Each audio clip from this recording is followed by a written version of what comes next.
Olá! Começa agora mais um Conect Agro, a sua revista eletrônica sobre o agronegócio baiano. Confira os destaques desta edição. Algodão em foco. Veja como está o andamento da colheita no estado que produz a melhor fibra do Brasil.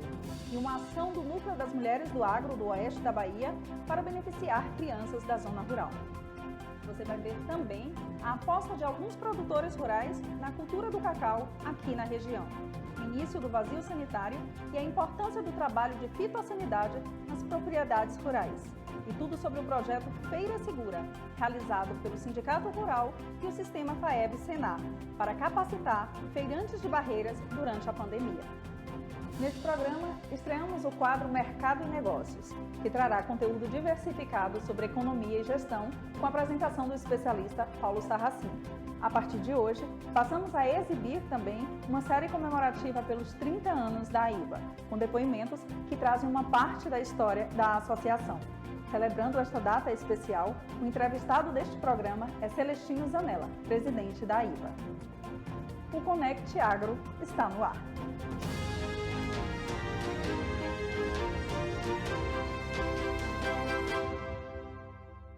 A colheita do algodão está a todo vapor no estado e a previsão da ABAPA para este ano é que a Bahia colha 300 arrobas por hectare.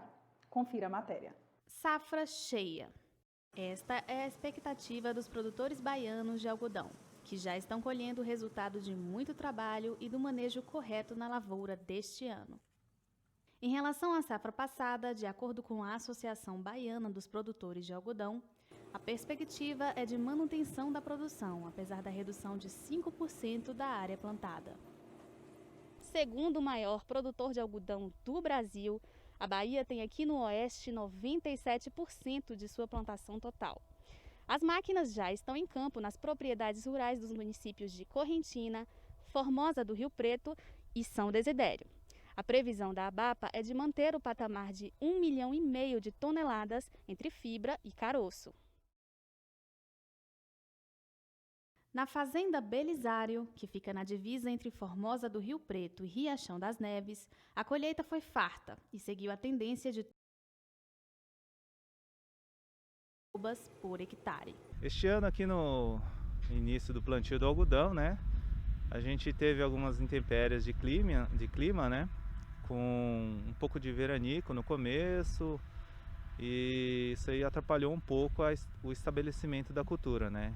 Inclusive a gente teve que replantar nessa fazenda cerca de 30% da área, né? Por causa que a gente teve falta de água para a germinação do algodão. Apesar disso, né, o estabelecimento mesmo do replantio foi bom, né? Eu acho que a gente conseguiu fazer um bom stand aqui ainda final. Ricardo gerencia outras propriedades na região de Roda Velha e Barreiras e conta que em todas elas a alta produtividade está sendo observada. A gente começou um pouco mais tarde do que o ano passado, né? Então a gente está estimando que talvez a colheita se estenda mais do que normalmente acontece, né? A gente colhe normalmente em 60 dias áreas, talvez esses 60 dias talvez estenda um pouco, ou depende da temperatura também, possa atrasar um pouco ainda esse ano a colheita do algodão. Segundo a ABAPA, a próxima safra deverá ter uma redução média de 20% da área plantada, o que vai assegurar os investimentos dos agricultores do oeste da Bahia na cultura do algodão. Nesta safra, 70% do algodão das lavouras baianas já foi comercializado. E o que a gente tem visto é que nesses últimos anos a gente tem conseguido cada vez resultados melhores. Um percentual maior de uma fibra mais longa, uma resistência maior.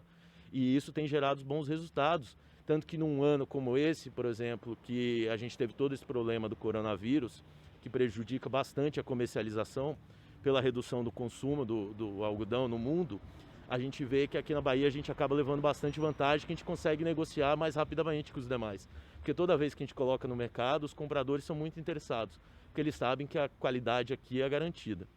O projeto Feira Segura, realizado em junho aqui em Barreiras, preparou os feirantes da cidade para se adequarem às novas medidas sanitárias de enfrentamento à Covid-19, essencial para o desenvolvimento do trabalho deles. Confira. Em tempos de pandemia, A higienização das mãos tem sido uma preocupação coletiva.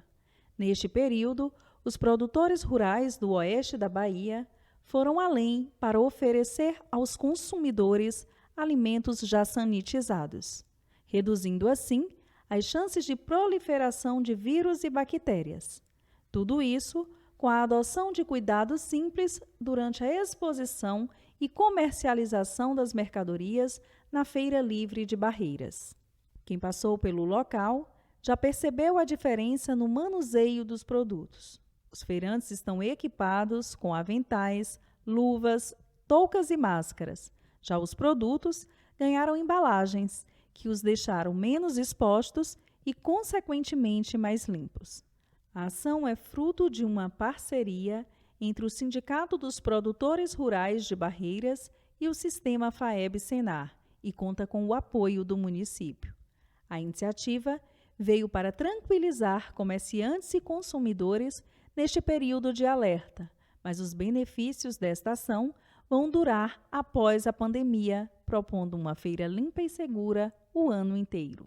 A intenção do projeto é manter uma durabilidade maior do projeto, porque ainda assim, não só a Covid, como outros tipos de doença pode ser transmitida através do manejo dos produtores com alimento. Essa higienização é muito importante, então a ideia é manter esse projeto, de higienizar esse alimento e embalar esse alimento para o consumidor ter uma maior segurança com esses alimentos saídos da feira. A iniciativa foi concebida pela Federação do Goiás e difundida por todo o país pela Confederação Nacional da Agricultura, a CNA. Na Bahia, a iniciativa conta com o apoio do Sistema FAEB-Senar, do Sindicato dos Produtores Rurais e das prefeituras dos municípios que recebem a ação. Barreiras é a quinta cidade do estado a sediar o projeto Feira Segura.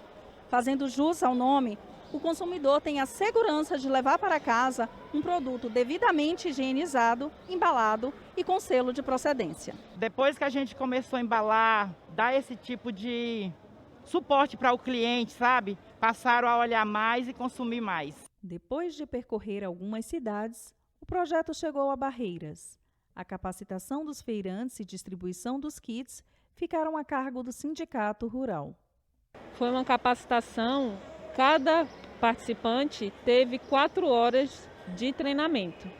E como nós temos aqui um número grande de feirantes, então foram 4 equipes para fazer o treinamento. Então cada dia foi uma equipe. O módulo, ele constava com toda a parte de preparo desses alimentos, então desde a seleção do alimento que ia ser embalado até a sua higienização completa. Então a parte de lavagem, de sanitização e secagem para a embalagem, para que o consumidor final possa levar para casa um produto limpo e livre, principalmente do Covid-19, que é a nossa preocupação maior no momento. Durante uma semana, os comerciantes aprenderam técnicas de como selecionar, higienizar, embalar e manusear os produtos. A formação respeitou as diretrizes de segurança, mantendo o distanciamento entre os participantes e o instrutor, além do uso obrigatório de máscara e álcool gel. Bom para o vendedor, melhor ainda para o freguês. Quando eu chego na feira que eu vejo os produtos embalados com mais higiene, eu me sinto mais vontade de levar para casa, porque me sinto seguro.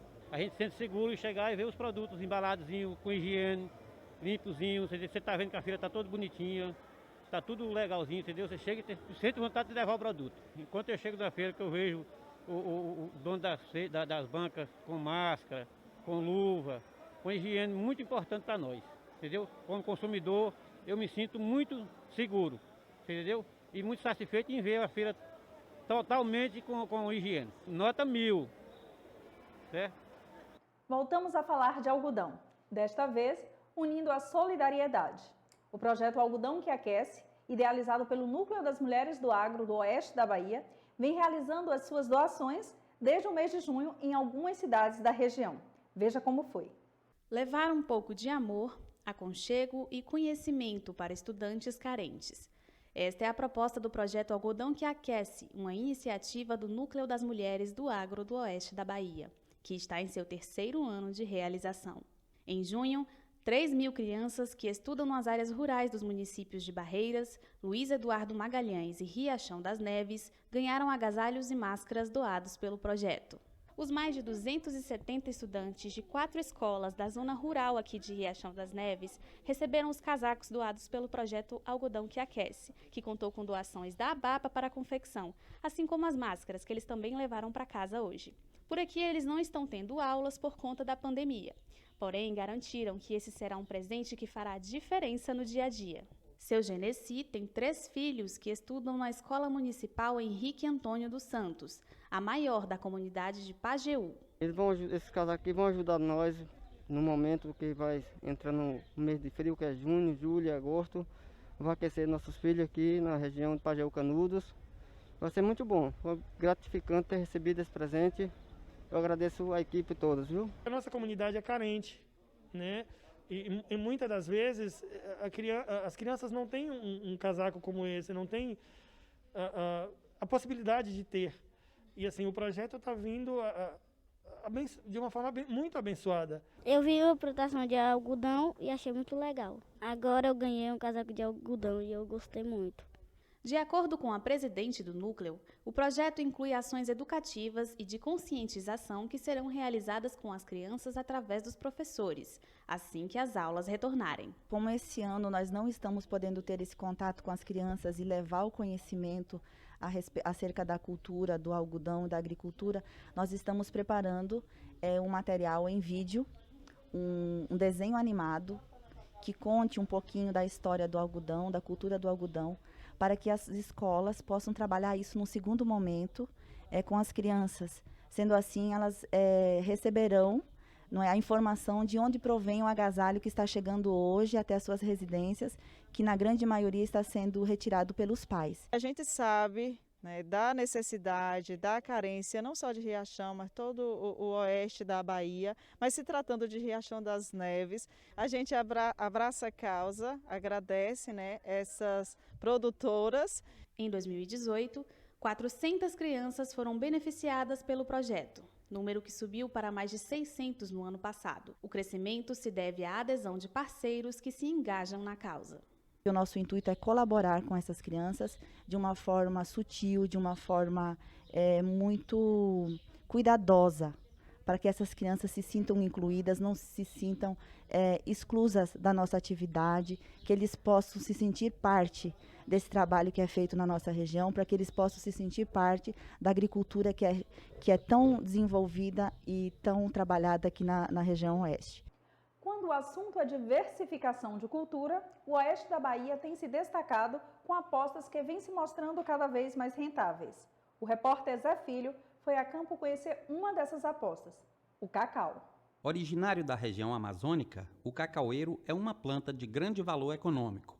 É rico em vitaminas, minerais e aminoácidos e os frutos têm total aproveitamento. A casca, a polpa e até as sementes se transformam em bebidas e alimentos. A principal matéria-prima do chocolate, o cacau, tem grande importância social e econômica para a Bahia desde o século XVIII, quando começou a ser produzido no sul do estado.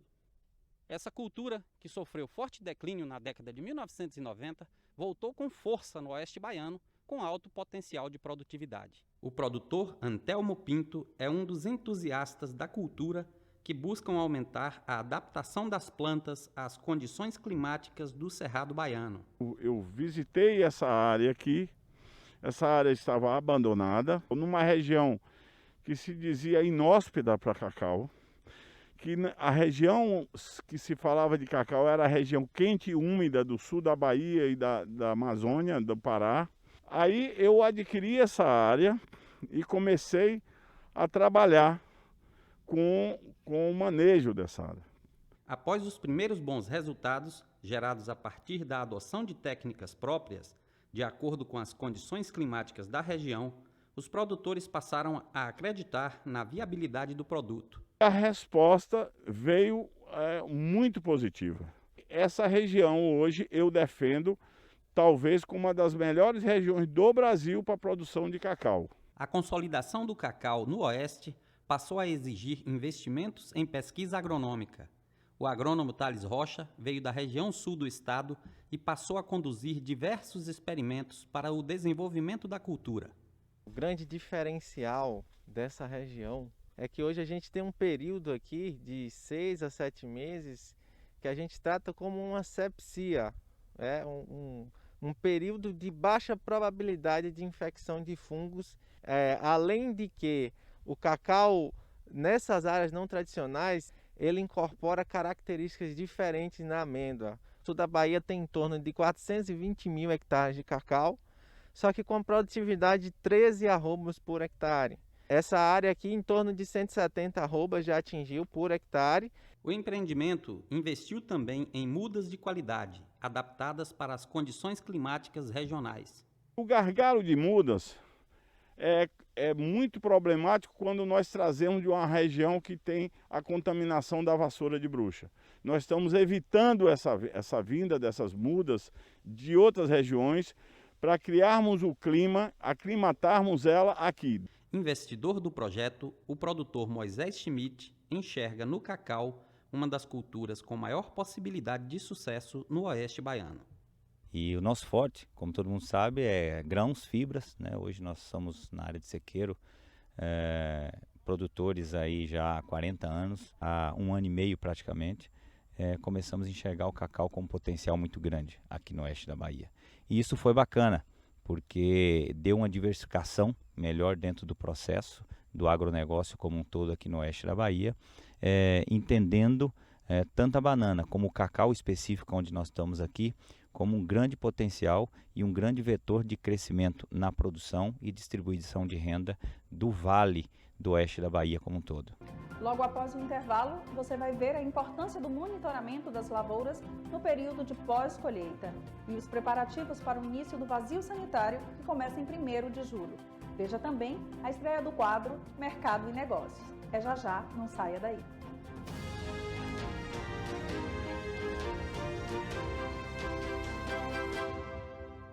Vazio sanitário começando na Bahia é sinônimo de cuidados com pragas e doenças que podem afetar as lavouras.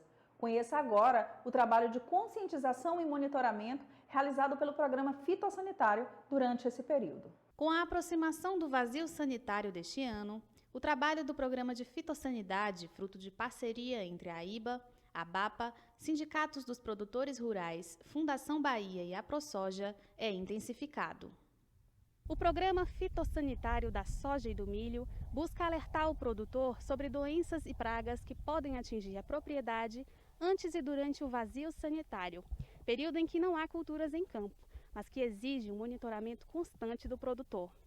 Isso porque a planta voluntária ou a planta que acabou ficando no campo após a colheita pode ser uma porta de entrada para a ferrugem, por exemplo, uma ameaça que pode comprometer a próxima colheita e a produtividade da safra. A destruição dessas plantas, as tigueras, atende à determinação de uma portaria da Agência de Defesa Agropecuária da Bahia, cujo objetivo é prevenir e combater o fungo causador da ferrugem asiática. A palavra-chave do programa chama monitoramento, né? Nós fazemos acompanhamento junto com gerentes das fazendas, nós capacitamos os monitores de pragas das propriedades. Todas essas propriedades que vocês estão vendo, elas têm um monitor que geralmente foi capacitado pelo programa, né? Então, nós fazemos um acompanhamento, nós temos grupos de zap, grupos de acompanhamento, nós temos grupo técnico. É um programa único no Brasil, ele é um programa pioneiro, já estamos no 3º ano, de tremendo sucesso, já que o produtor tem adotado as práticas de manejo da resistência. O fungo hoje não é mais aquele fungo de 2002, 2003, e o produtor sabe disso. Os produtos não funcionam da forma que funcionavam naquela época, então ele tem que ser fruto de um manejo sistemático da lavoura, coletando folhas. Então o programa coleta folhas. Nesse momento nós estamos na questão focando nas tigueras, né, para que esse produtor colete suas folhas suspeitas. A gente tem hoje um índice muito alto, 58% positivadas para a ferrugem. O produtor fazendo esse controle de forma preventiva, um controle correto da ferrugem da soja, ele evita ali ocasionar perdas na sua lavoura que pode chegar acima de 70% devido à doença, ocasionar uma desfolha precoce da soja, né? Após identificada alguma anormalidade em campo, os técnicos encaminham as amostras colhidas para os laboratórios responsáveis pela análise do material e classificação da doença. Os colegas já trazem as amostras do campo, já fizeram uma prévia identificação, trazem a ficha já preenchida e eu aqui confirmo na lupa a presença do esporo e a presença da lesão causada pela ferrugem na folha. Aqui, eu constatando o resultado positivo, eu comunico imediatamente ao pesquisador responsável pela fundação, onde ele, através do consórcio antiferrugem, faz o registro que, a nível nacional, fica constado esse monitoramento através do programa de olho na ferrugem. Do dia 1º de julho a 7 de outubro, os sojicultores do Oeste Baiano não podem manter nenhuma planta voluntária nas lavouras de soja e estarão sujeitos às penalidades aplicadas pela ADAB. O prejuízo não inclui, porém, as perdas incalculáveis que a ferrugem e outras doenças podem provocar à plantação. Encontramos o complexo lagarta, a mosca branca.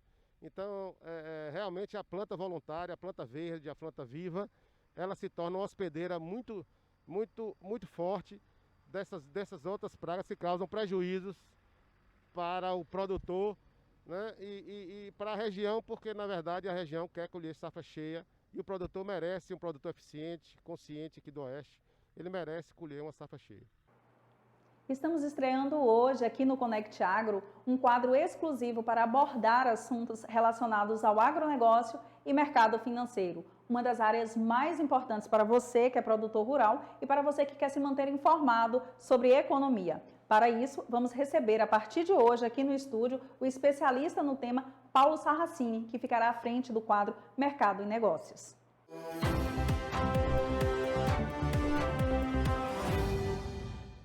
O primeiro tema a ser abordado no nosso quadro é taxa de câmbio. Mas você me pergunta, Paulo, o que você pode me falar num quadro, num pequeno espaço de tempo a respeito de um assunto tão complexo, não é verdade? Pois bem, vamos lá. Contextualizando, no mês passado, a taxa atingiu a sua maior histórica a R$ 5,96. Nós temos a maior fuga de capital estrangeiro do nosso país já registrada, ok? Especialistas apontam que ao final do ano a taxa deve ficar em torno de R$ 5,20. Né? Mas o que não significa que, apesar de nesse momento nós vivermos uma aversão ao risco por parte de investidores no país um pouco menor do que no começo da nossa crise, da pandemia, da crise mundial, não significa que nós temos menos volatilidade. Para exemplificar melhor essa volatilidade, nós tivemos ao longo dos últimos 3 meses mais de 10 pregões onde a taxa de câmbio oscilou acima de 3% num dia, ou seja, o pregão, negociação durante um dia. E a grande pergunta é, para onde vai a taxa? Ela sobe, ela desce? Ela tem um viés de alta? Ela tem um viés de baixa? Pois então, o que nós podemos afirmar é que, dentro das perspectivas que nós temos, se nós tivermos uma situação de controle da pandemia e a atividade econômica, não só do país, mas mundial, tiver uma retomada, nós vamos ter a taxa provavelmente em queda. Se nós tivermos uma divulgação, por exemplo, do PIB, que é o Produto Interno Bruto, que é a soma de todos os bens e serviços produzidos num único país. A divulgação de PIB pelo Brasil e por outros países ruim, abaixo da expectativa, e ao mesmo tempo, por exemplo, nós temos a taxa de desemprego subindo, é muito provável que a taxa suba. Isso sem considerarmos quaisquer aspectos políticos, nacionais ou internacionais, e sem falar em guerra comercial, Estados Unidos e China, por exemplo, que são fatores que influenciam diretamente na taxa de câmbio. E para o agronegócio, qual é a nossa sugestão? Primeiro, seu fluxo de caixa, segregue ele por moedas, ou seja, faça suas aquisições em dólares, feche suas receitas, venda seu produto em dólares e faça o chamado hedge natural, tão falado, conhecido, que significa uma proteção de moeda. Adquiriu seus insumos em reais, venda sua produção em reais e aproveite para travar e defender a sua volatilidade cambial. Use o seu livre-arbítrio de venda em moeda estrangeira ou em reais. Talvez não seja do seu costume ou uso, mas você pode negociar sua commodity em dólar ou em reais. Aproveite essa ferramenta para que você dê suporte ao hedge natural, conforme mencionado anteriormente. Aproveite a relação de troca, sua produção versus o custo dos seus insumos. ela está entre as melhores dos últimos anos. Ou seja, a quantidade de sacas de milho, soja, arrobas de algodão produzida, ela é menor do que anteriormente em relação ao custo dos seus insumos. Aproveite isso. Conheça seus custos e despesas em detalhe. Dessa forma você consegue planejar melhor o seu futuro, melhor o resultado do seu negócio e atingir os seus objetivos. Além disso, continue buscando ferramentas para mitigar os riscos do seu negócio. Hoje aqui citamos o risco cambial, que é um deles, porque dessa forma você previne perdas possíveis, potenciais do seu negócio e vale sempre frisar que a volatilidade pode significar o resultado final da sua safra. Portanto, dê bastante atenção a isso. Esse foi o quadro Mercado e Negócios. Se você tem alguma dúvida sobre o assunto tratado aqui hoje ou alguma sugestão para o próximo programa, envie para a gente. Até a próxima!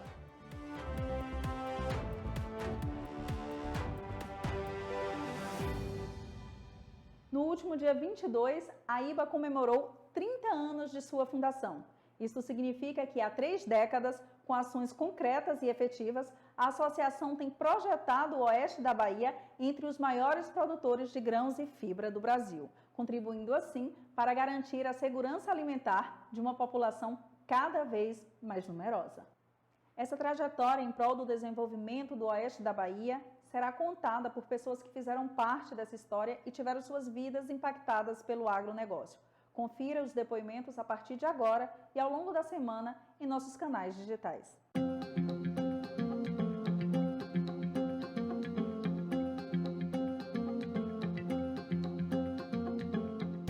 A IBA está comemorando 30 anos de vida.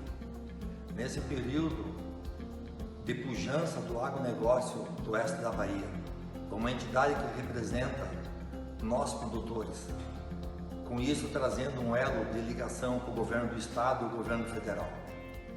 É uma entidade muito forte e que defende os nossos interesses. Parabéns à IBA pelos seus 30 anos. Acompanho os trabalhos da IBA desde sua fundação.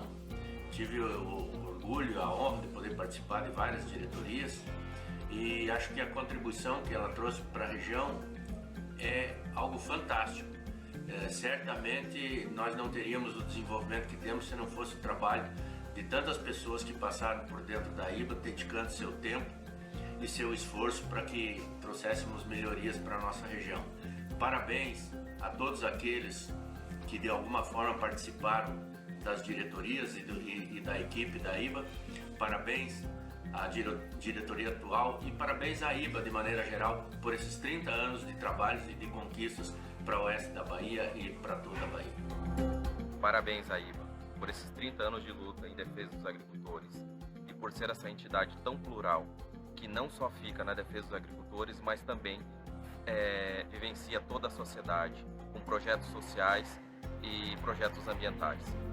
Nós, da Camagro, parabenizamos a IBA pelos seus 30 anos, uma instituição responsável não só por representar os interesses dos produtores rurais, mas também por representar o interesse do agro como um todo. Uma instituição que, ao longo da sua trajetória, adquiriu notoriedade e credibilidade não só no cenário regional, mas também no cenário nacional. E que venham mais 30 anos de história, de uma bela história. Passando para, em nome do atual presidente da IBA, Celestino Zanella, cumprimentar a todos que fazem parte da história da IBA, diretorias, associados, colaboradores, enfim, a todos aqueles que de alguma maneira contribuíram para os 30 anos de sucesso da IBA. Parabéns à IBA e que possamos continuar fazendo a diferença para a cadeia do agro do oeste da Bahia e do Brasil. Quando o amigo Luiz Antônio Cansanção, que infelizmente não está mais aqui entre nós, me chamou para participar e convidar outros amigos irrigantes para a formação de uma associação que teria como função defender os interesses dos irrigantes e representá-los principalmente junto ao governo do estado. Naquela época, ninguém imaginava que a associação, que se chamou Associação dos Irrigantes da Bahia, ia se tornar naquilo que ela se tornou, a grandeza que ela é e a importância que ela teve e que ela tem para o desenvolvimento da agricultura irrigada, dos agricultores e da região oeste como um todo. Com trabalho, com dedicação, com união, cada vez mais a associação foi tomando forma, foi crescendo e hoje ela não é mais somente uma associação dos agricultores, ela é um patrimônio do Oeste Baiano. Então, Aíba, parabéns pelos seus 30 anos e que você tenha um futuro brilhante. A seguir, o presidente da Aíba, Celestino Zanella, estará aqui no estúdio para falar um pouco das ações e projetos da associação ao longo desses 30 anos. É já já, não saia daí.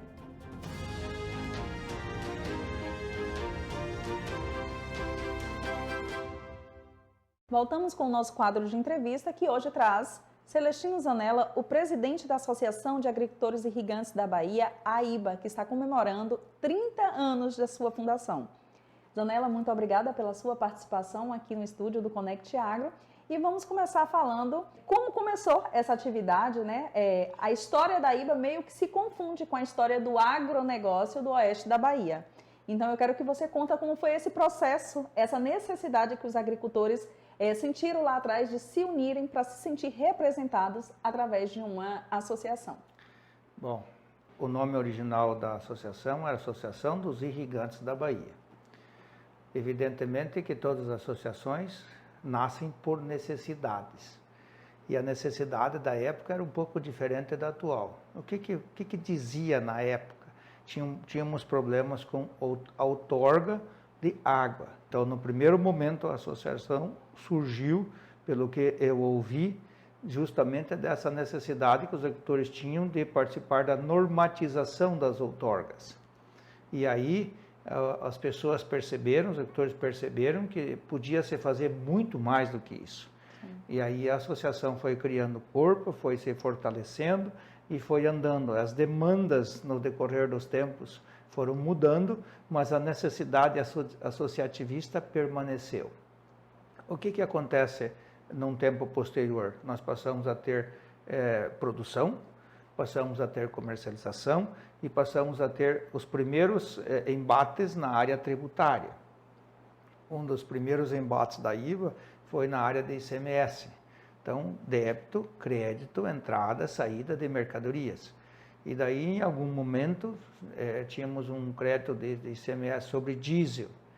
E aí, o único meio de nós normatizarmos isso foi fazendo um programa através da associação, e isso resolveu durante um tempo. Posteriormente, mudou-se a forma tributária do Estado e daí se achou um outro sistema. Os produtores passaram a ter um crédito da diferença do ICMS.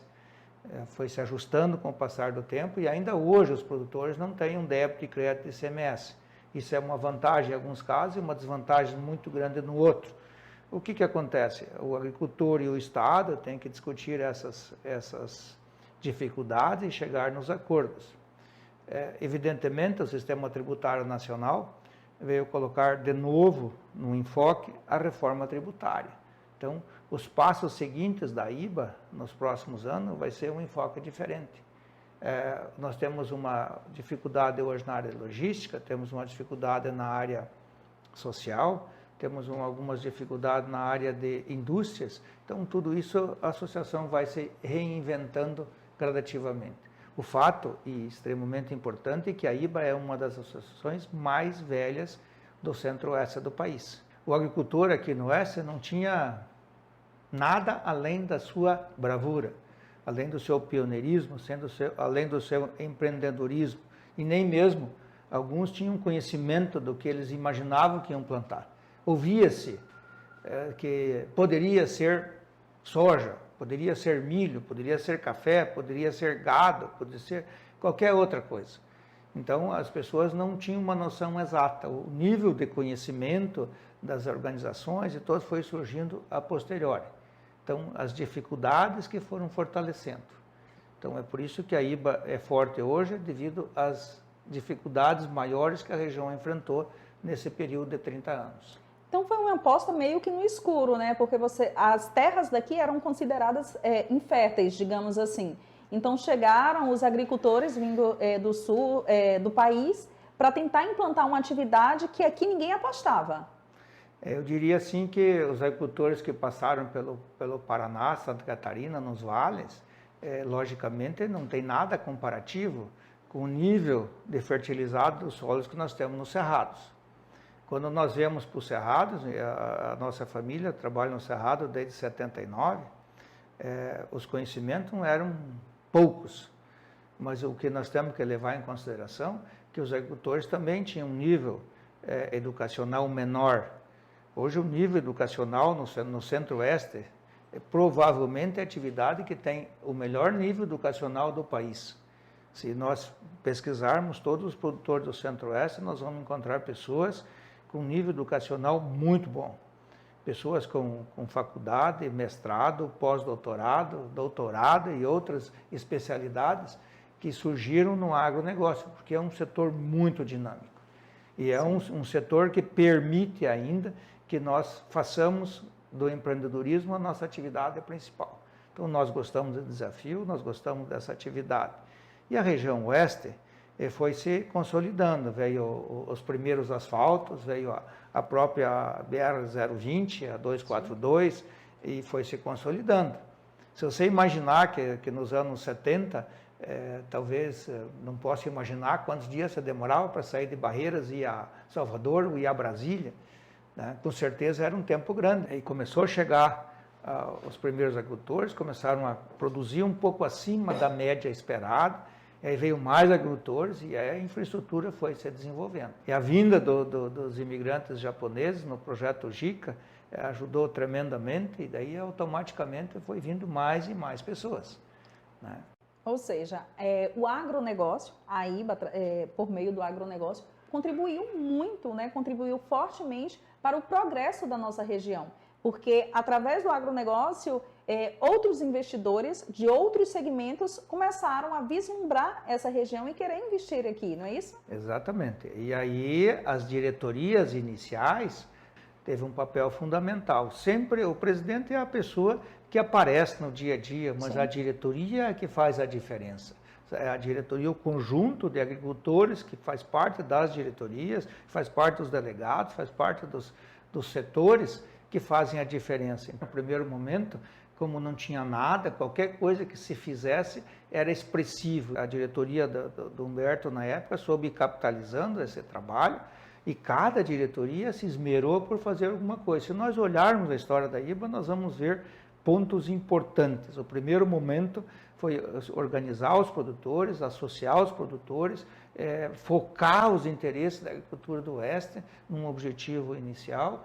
Aí teve as câmaras temáticas, as câmaras setoriais, tudo isso os agricultores começaram a participar por causa da IBA. Então, inicialmente, a IBA tem um papel fundamental no associativismo do oeste da Bahia.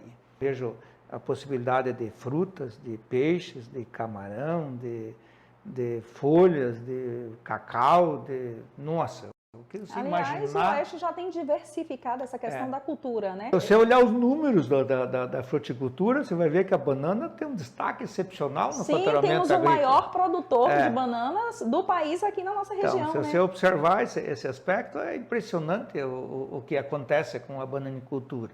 Né? E isso aqui, no momento que nós tivermos as variedades de cacau adaptadas para a nossa região, tivemos os consórcios adequados, tivemos os consórcios agropastoril funcionando na região, nós vamos ter um salto de qualidade. E automaticamente a infraestrutura virá atrás. E a industrialização é um passo. A agricultura e a pecuária também, não é, Zanella? Sim, a pecuária automaticamente, quando nós integrarmos a agricultura com pecuária, a coisa vai começar a andar a passos largos. O que existe hoje? O solo é pobre? Sim. Mas nós aprendemos, existe uma evolução enorme entre sementes, entre defensivos, entre conhecimento de solo, e nós temos uma coisa excepcional que é demanda. Então, quando nós temos demanda, as coisas são fáceis de serem resolvidas. Se nós produzirmos bem, temos demanda. Mas o que eu percebo aí é que houve um investimento muito grande em tecnologia na região, né? A agricultura hoje está tecnificada, digamos assim, mas houve também um investimento em recursos humanos. Nós temos técnicos muito bem capacitados para estar no campo, né? Aqui no oeste da Bahia. E a IBA tem contribuído com isso, né?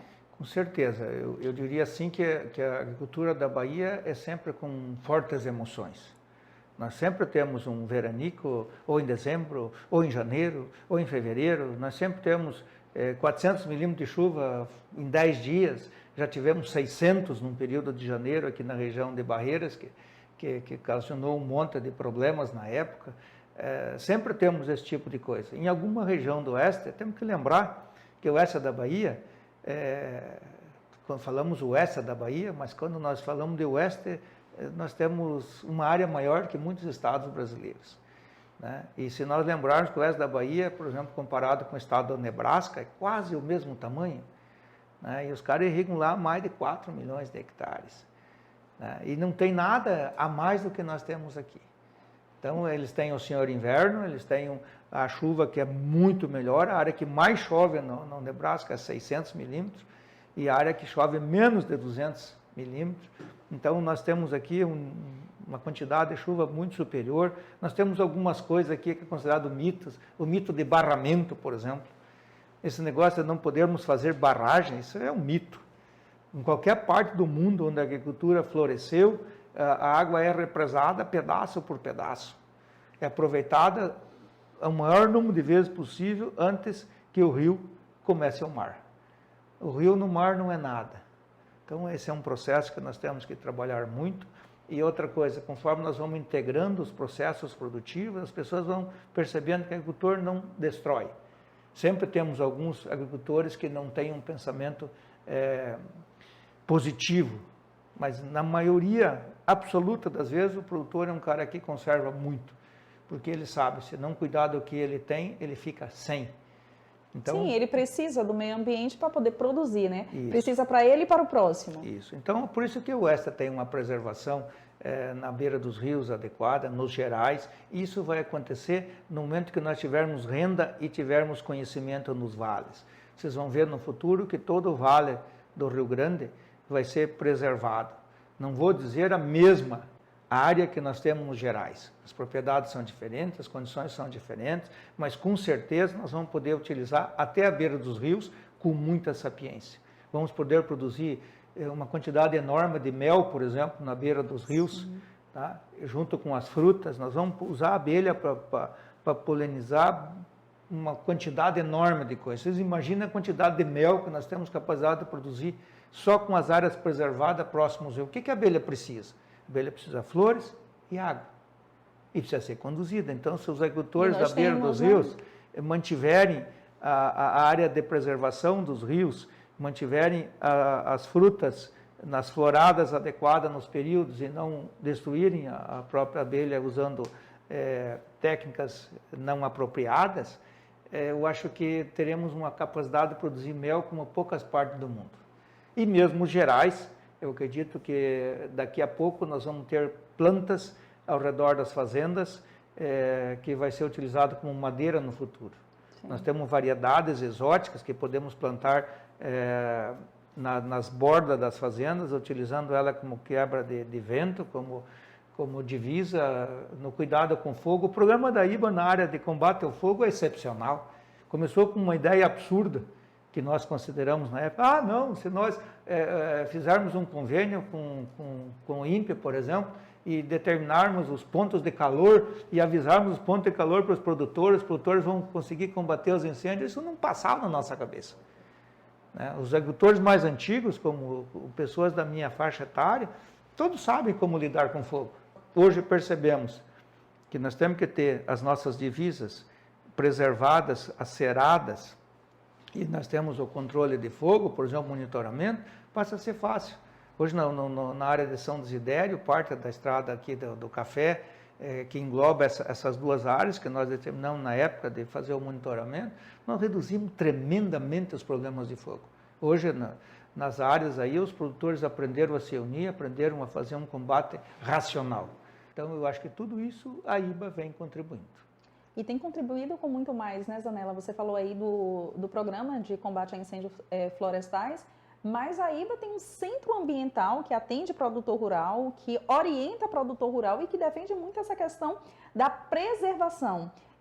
Eu tenho lido que a associação ela defende a questão da produção com sustentabilidade. Fala pra gente sobre essa questão de preservar e essa questão de aumentar a produtividade, mas com baixos impactos nos recursos naturais, seja de solo, seja de rio. A natureza está aí para ser utilizada. Sim.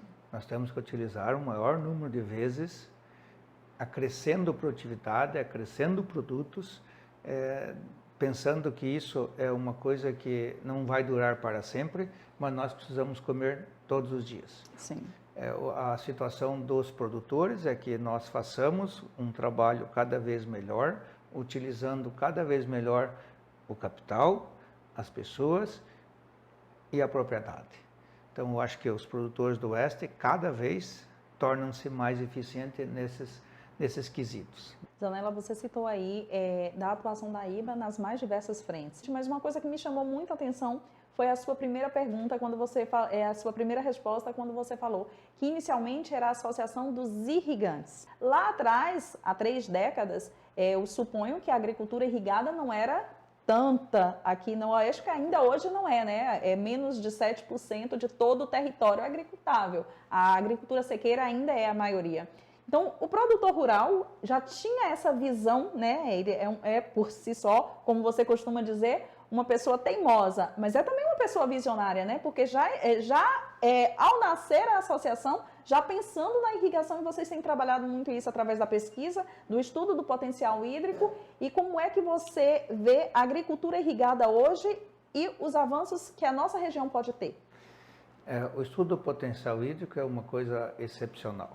Quando nós começamos a debater o nosso potencial, o sentimento que eu tinha quando eu cheguei na Bahia e comecei a observar os rios, a velocidade com que os rios corriam, o nível de água que aumentava e diminuía entre o período mais seco e o mais chuvoso, eu considerava isso muito pequeno e ficava me perguntando o que é que mantém os rios nesse nível no oeste da Bahia.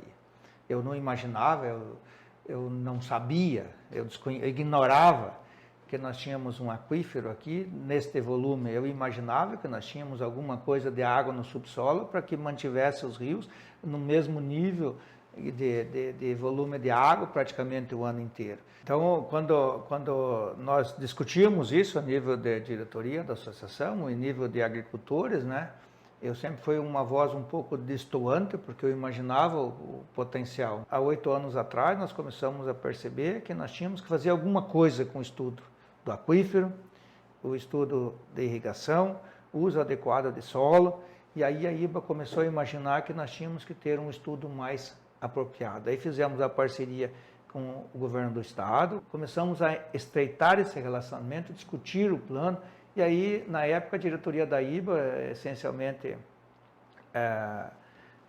o Júlio Busato dizia assim, nós temos que observar onde é que esse negócio tem dado certo no exterior. Aí começamos a olhar onde é que tinha aquífero, onde é que tinha isso, olhamos a Austrália, olhamos a Ásia, olhamos para cá. O melhor exemplo nosso é o Nebraska. Então temos um aquífero em comum, fomos lá várias vezes, trouxemos o pessoal do Nebraska para cá, discutimos as coisas, vimos como é que eles trabalham com água lá.